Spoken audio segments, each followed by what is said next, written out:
Godaan orang-orang yang hanya memanfaatkan kita memang bisa menjadi tantangan dalam menjalani kehidupan. Mereka hanya datang ketika mereka membutuhkan sesuatu, dan setelah mendapatkan apa yang diinginkan, mereka akan pergi.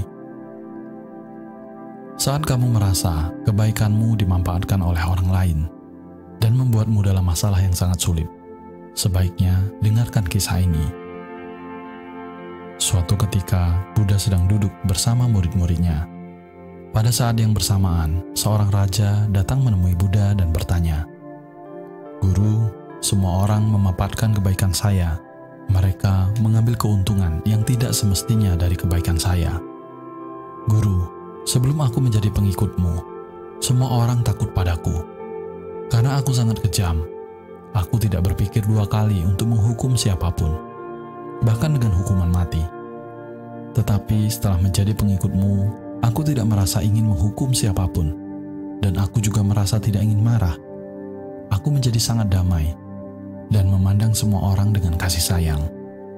Akan tetapi, beberapa orang mengambil keuntungan yang tidak semestinya dari sikap tenangku. Hal ini juga telah membuat rakyat di negaraku berada dalam bahaya. Oleh karena itu, aku menghadapi banyak masalah dalam memerintah kerajaan.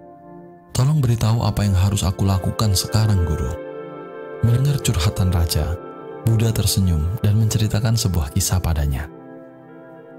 "Oh Raja, cerita ini akan membuka pandanganmu dan dapat menyelesaikan masalahmu. Maka dengarkan cerita ini. Pada suatu masa, hiduplah seekor ular berbisa di sebuah lubang di bawah pohon besar. Pohon itu berada di sudut lapangan dekat sebuah desa.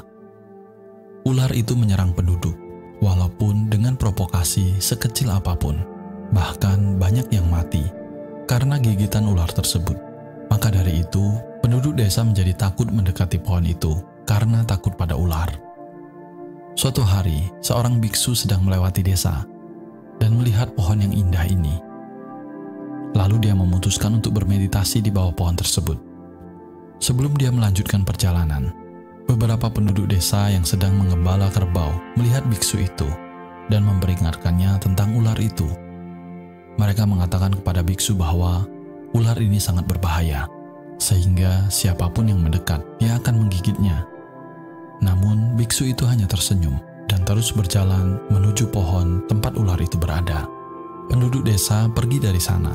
Saat biksu duduk untuk bermeditasi, ular itu keluar dari lubangnya sambil mendesis marah dan siap untuk menggigit. Lalu biksu itu mengucapkan mantra, menatap langsung ke mata ular itu, dan secara ajaib, ular itu mulai percakapan dengannya. Ular itu berkata kepada biksu, "Hai pria jangkung, apakah engkau tidak takut padaku? Apakah kamu tidak tahu bahwa ini adalah wilayahku, dan tidak ada yang berani datang ke sini?"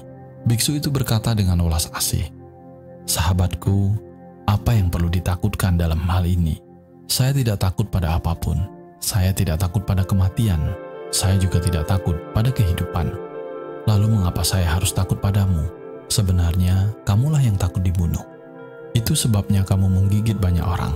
Ular itu tercengang mendengar jawaban dari biksu itu, karena hingga saat ini, dia hanya bertemu dengan orang-orang yang mencoba membunuhnya atau melarikan diri karena takut padanya.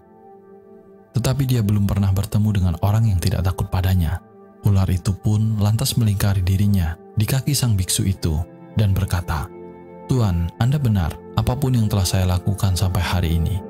Saya melakukannya untuk menyelamatkan hidup saya. Jika saya tidak melakukan ini, orang akan membunuh saya." Lalu biksu itu menjawab, "Kamu benar, tetapi sahabatku, ingatlah suatu hal ini. Hidup akan berakhir suatu hari nanti. Oleh karena itu tidak pantas kita membunuh. Lepaskanlah keterikatan hidupmu dan penuhi dengan cinta untuk makhluk lain." Setelah mengatakan ini, biksu itu pergi dari sana. Lalu ular yang terpengaruh oleh nasihat sang biksu memutuskan mulai hari ini dan seterusnya, dia tidak akan menyakiti siapapun. Dia melepaskan sifat pemarahnya dan berhenti menggigit orang lain.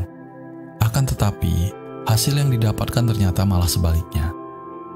Ketika melihat ular itu jinak, sekarang mereka mulai mengambil keuntungan yang tidak semestinya. Mereka yang dulunya takut dan lari darinya, kini mulai menangkapnya. Orang-orang akan memprovokasinya, membantingnya, dan menyakitinya. Sekarang, ular itu selalu terluka dan terluka. Dia sangat sedih. Dia mengalami masa-masa tersulit dalam hidupnya. Suatu hari, biksu itu datang lagi ke desa dan duduk di bawah pohon yang sama. Saat itu dia melihat sang ular. Dia sangat terkejut melihatnya dalam keadaan yang sangat menyedihkan. Dia bertanya kepadanya, "Wahai temanku, bagaimana kamu bisa berada dalam kondisi yang begitu tragis seperti ini? Siapa yang telah melukaimu?"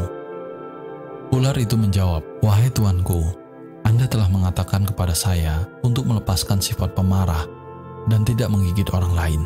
Sejak saya meninggalkan sifat keras saya dan mengadopsi kedamaian, orang-orang mulai berperilaku buruk kepada saya. Sekarang tidak ada yang takut pada saya. Orang-orang datang menyakiti saya dan meninggalkan saya dalam kondisi yang parah. Hidup menjadi sangat sulit bagi saya." Mendengar hal ini, biksu berkata, "Sahabatku, tampaknya kamu telah salah menafsirkan nasihatku. Saya mengatakan padamu untuk tidak menggigit orang lain, tetapi saya tidak menyuruhmu untuk menghentikan membela diri." Setelah menceritakan kisah itu kepada raja, Buddha bertanya kepadanya, "Raja, apa yang telah Anda pahami dari cerita itu? Apakah Anda mengambil nasihat saya dengan cara salah seperti ular itu? Aku menyuruhmu untuk melepaskan sifat kejammu, tapi aku tidak menyuruhmu untuk melepaskan tugas seorang raja.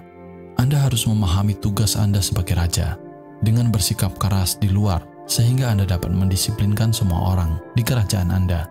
Anda tetap harus menjaga proses keadilan di negara dengan bersikap keras sehingga rakyat dapat hidup dengan damai dan merasa aman di kerajaan Anda.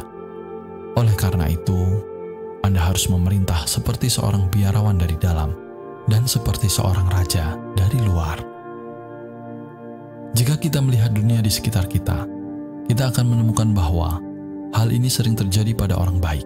Orang-orang sering mencoba untuk mengeksploitasi dan mengambil keuntungan yang tidak semestinya dari kelembutan hati orang baik. Dan karena hal itu, orang baik pun harus menghadapi banyak kesulitan dalam hidupnya. Orang yang lembut dan baik hati harus belajar dari kisah ini. Mereka perlu memahami bahwa terkadang orang-orang mulai mengeksploitasi kebaikan kita. Untuk bertahan dari orang-orang seperti itu, kita harus berperilaku dan bertindak sesuai dengan situasi. Jika kita harus marah untuk menjaga disiplin, maka kita harus melakukannya. Kita dapat melakukannya tanpa mengganggu ketenangan batin kita. Seperti seorang aktor yang berakting untuk marah dalam sebuah pertunjukan teater, tetapi dari dalam hati, dia tidak marah karena dia tahu bahwa itu hanya bagian dari pertunjukan teater tersebut.